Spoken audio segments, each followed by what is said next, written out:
Yo, what's good, YouTube? This is Jay from TNJ, and welcome back to the Long Beach State Dynasty. We cap off our third straight national championship. How about the three-peat in this series? It's been quite the journey. This was probably the best team we've ever put out. We absolutely dominated this year. Madison and DT Johnson did their thing in the tournament, 28 and 18 points respectively. DT Johnson did not look different from the player of the year in the regular season. I mean, he just continued to dominate. Eric Carlos has been great all season long, man. He's going to be an excellent NBA player just because his versatility is so good. I mean, he can play big man, he can run the floor, he can play point forward, everything. So I really loved his journey on this squad as well. And then how about Eric Gilcher doing it all? He averaged 10, 4, 4, 1, and 1.7. He averaged the highest blocks and highest steals on the team in the tournament. That is just insane. Gilcher is so versatile. I think that he's going to be an excellent NBA player as well. Jenkins in his junior year, how about him? 3 rings, 3 seasons, 3 rings for him. Man, I love this squad so much. We were so deep, and honestly, our starting 5 was so good that our bench didn't really need to do too much. I mean, it was honestly, we had a good bench and we didn't have to use it. Now, it's no secret that this series is coming to an end. In this episode, we're going to hop through the offseason and then see how the team does in season number 9 without our control and see if, they can still be a top school in the country. So looking at who's going pro, DT, Eric Carlos, and Anthony Madison all going pro, I think that this game has a max of 3 guys who can go pro from each team. So I believe Gilcher would have went pro as well. I mean, he was that good. I mean, he's that versatile. And I think NBA teams covet that. They don't just cover the superstars. They cover the guys that are great role players that play defense, that can contribute and do everything. Now, let's check in on Ben Bates. He's going pro as well. 21 points per game, 6.3 assists as well as a 2 guard. And then Justin Vasher, the other freshman they had, he's 6'5", a forward. He's not as big for a forward. He's only 6'5", but very good.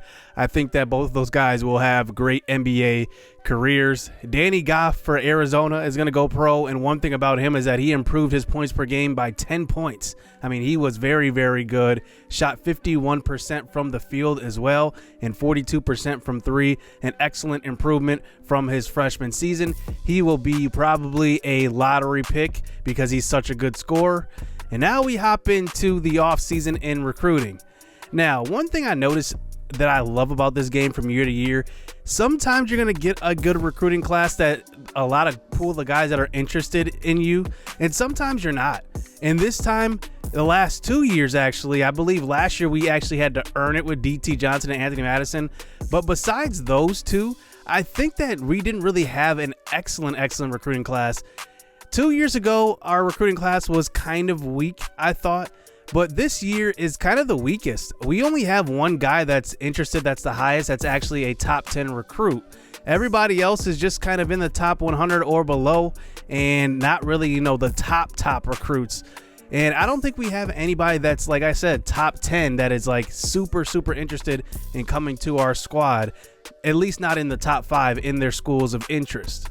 Now, Daniel Bell is interesting. He's a good player, but how about Howard Grisham?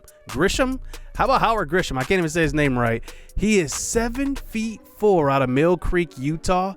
I am going to go after him, and let's see what the results are. David Bailey ends up signing with LBSU. Now, he was number 10 in the nation, but that was also after guys committed. He moved up his ranking. John Francis was the one guy that was considered a top guy that was interested in us. He was a 5-star prospect. He actually commits to Arizona, so good for him. He is 6'10". He's probably going to be a one-and-done player. I guess we'll have to see. Howard Grisham, the 7'4" center, he commits to LBSU. I'm excited about him. He was number 528. It's not like he was highly ranked, but 7'4". I mean, what a mammoth he was. Jelani Wilford, 5'11". He was a number 20 guy. He ends up not even playing basketball. We went after him pretty hard. Daniel Bell, we went after him as well, but he ended up going to Cal. And then Angelo Mays, who I really, really liked. Now, he ended up not playing Division I basketball. I'm not sure where he went, but looking at his stats, 14 points, 13 assists, and 49% from three.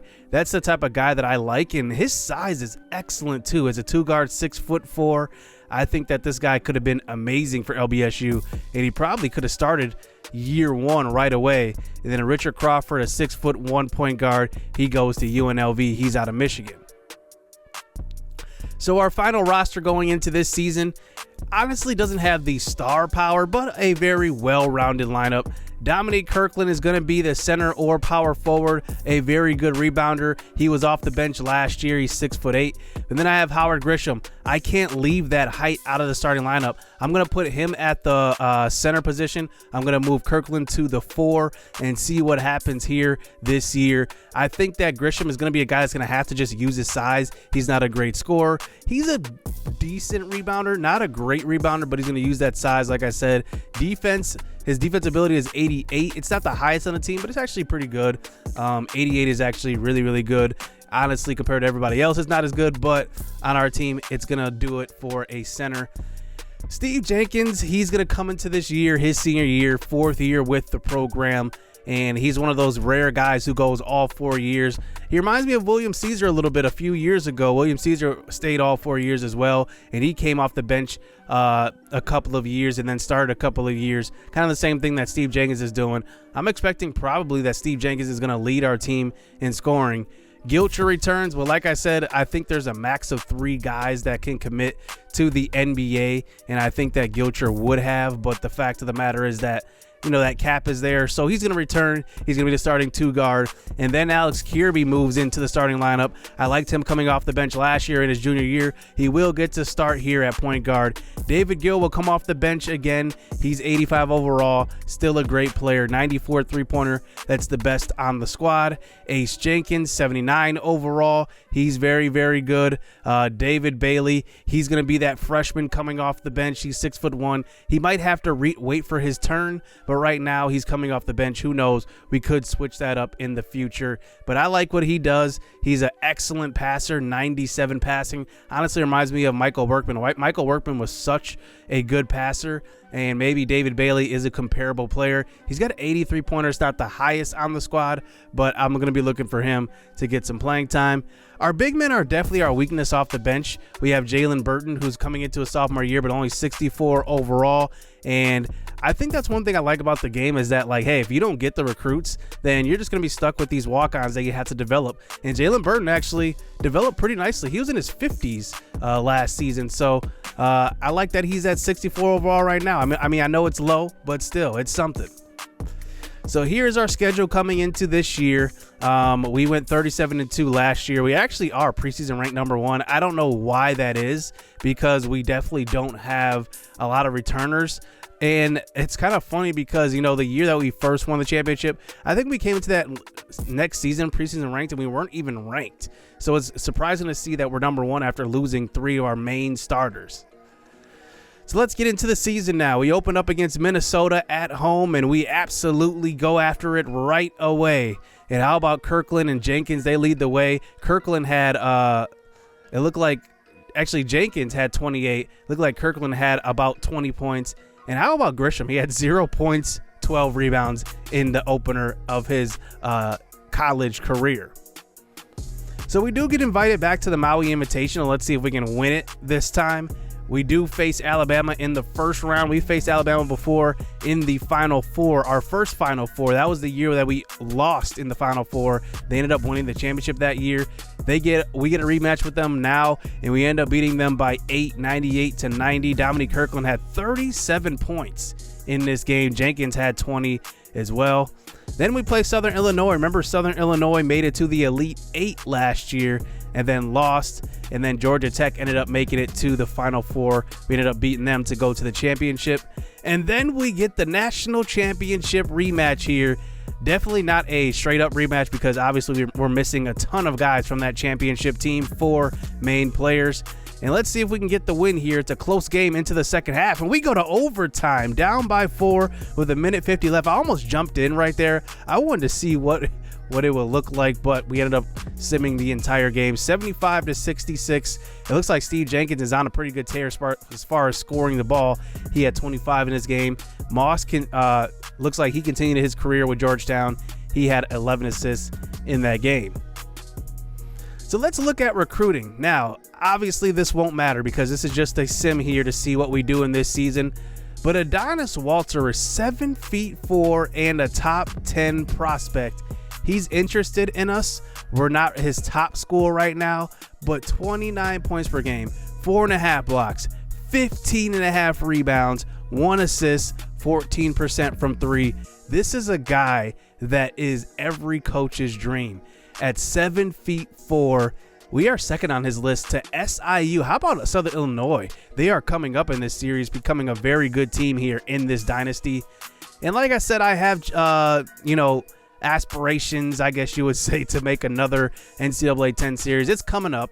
It's probably going to come up after Charlotte gets done, the Charlotte football series. So stay tuned for that one. Adonis Walter is a candidate to move over to that series. So we'll see if he commits to what school, and we'll see if he actually moves over into that series. So now we move on and simulate here towards the middle of the schedule, and we find out Adonis Walter commits to LBSU. This would have been a fun player to play with, 7'4". He is a center. Now, like I said, I'm not going to play with him in this series. I know a lot of you guys are going to say, oh, you got to do another season, play with him. But the thing is, I want this guy to carry over. I want to cover him in full. So he will be in the next series. How about that? He's going to be in the next series. I'm going to do a completely new team. I don't know who it's going to be yet, but he will be in the next series. I promise you that. Now, we go on and play conference play after our non-conference schedule. We end up losing some tough games. We lose to UCLA. We lose to Arizona, a team that has really never got their feet wet with beating us. I mean, this is like the first time they've really beat us since moving over to the Pac-12.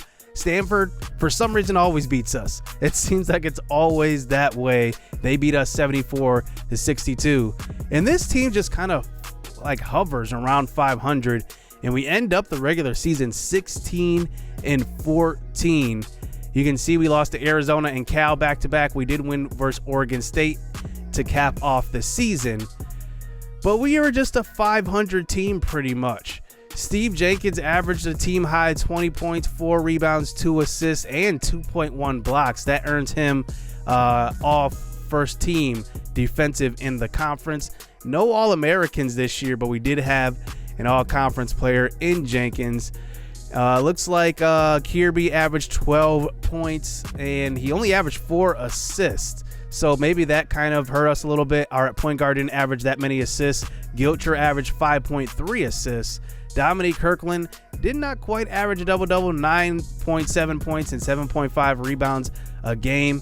And then Gill off the bench averaged 11.2 points. Howard Grisham, he averaged 4.7 and 7.1 rebounds. I obviously said he wasn't a great scorer. He was just more of a defensive player. He also averaged 1.3 blocks as well. Jalen Burton off the bench, our only big man off the bench, averaged 2 and 0.6 blocks a game. So not a great year. Obviously not a absolutely terrible year, but we're right in the middle of the conference. Now, the Pac-12 conference actually did really well this season. 24-5 for UCLA, 24-5 for Cal, 22-7 for Arizona, and 21-8 for Stanford. Maybe that's just because we kind of had a down year, and that allowed the rest of the conference to really ascend. And Oregon, USC, and Oregon State did not have a great year, but Washington is right there too, 18-11. So everybody really had a good year this year. So now we hop into the conference tournament. We are the 6th seed and pretty much have an uphill battle because everybody else is kind of better than us this year in the conference, playing up against Arizona. And Arizona absolutely destroys us in the opening round. They end up winning this game by 33. And it wasn't even close. They out-rebounded us 43-25, 24 assists to 16. And they hit 12 threes to only our 3 threes. But then Arizona loses, and UCLA and Cal move on to the conference championship, and UCLA takes it home 79-74. Brandon Whiteside had 14. He wins the conference MVP, the tournament MVP. And now we move on to the selection show. We maybe have a chance to get into this tournament. As you can see, we are actually on the bubble with a 16-15 record. I'm not sure why we're on the bubble here. I mean, a 16-15 team to make it into the tournament. I mean, I'd be pretty upset if I was one of those mid-major teams that had a great record and I didn't make it in, and the 16-15 team made it in. But we're on the bubble, so we'll have to see. So in the West, Michigan State gets the number 1 overall seed. Are there any other conference teams in this side of the conference? I don't see any. Texas Tech gets number 1 seed in the Midwest, and there we are at number 12 seed in this region, and Arizona's number 6. They are 23-8. Somehow we make the tournament. I have no idea how, but we play 3-loss Memphis in the opening round. So let's see if we can get a win. But Memphis hops out to a big lead early on, but we come back, make it a 4-point game, all the way up to a 3-point game.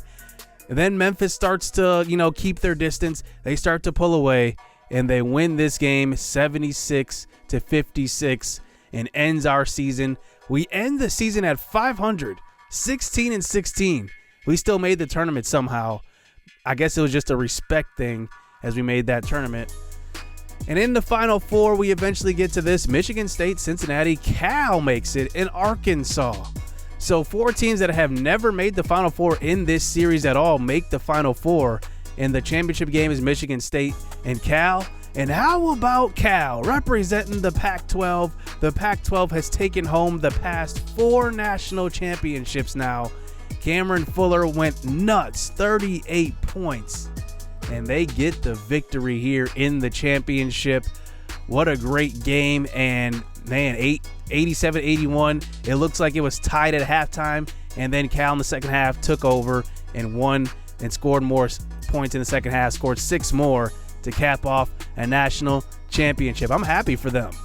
They've been a team that's actually struggled so far in this series, and really the last 2 years, they've improved quite a bit. So that's going to do it here for this episode. I wanted to see how the team would do without our control, and you can just see they went 500. So an interesting season to say the least. I'm excited to, get into a new journey here on this game and kind of wind down Long Beach State series. And next episode will be the final episode of this series. We will go over the best moments of the LBSU Dynasty. And I want to thank you guys for the support in this series. 1 more episode, and then this will be finished. You guys have been here from start to finish. I can't tell you enough how much I appreciate it. Hit subscribe, hit that like button. 1 more episode left, so stay tuned. Let's get it. Let's go. I hope the rain don't come in November.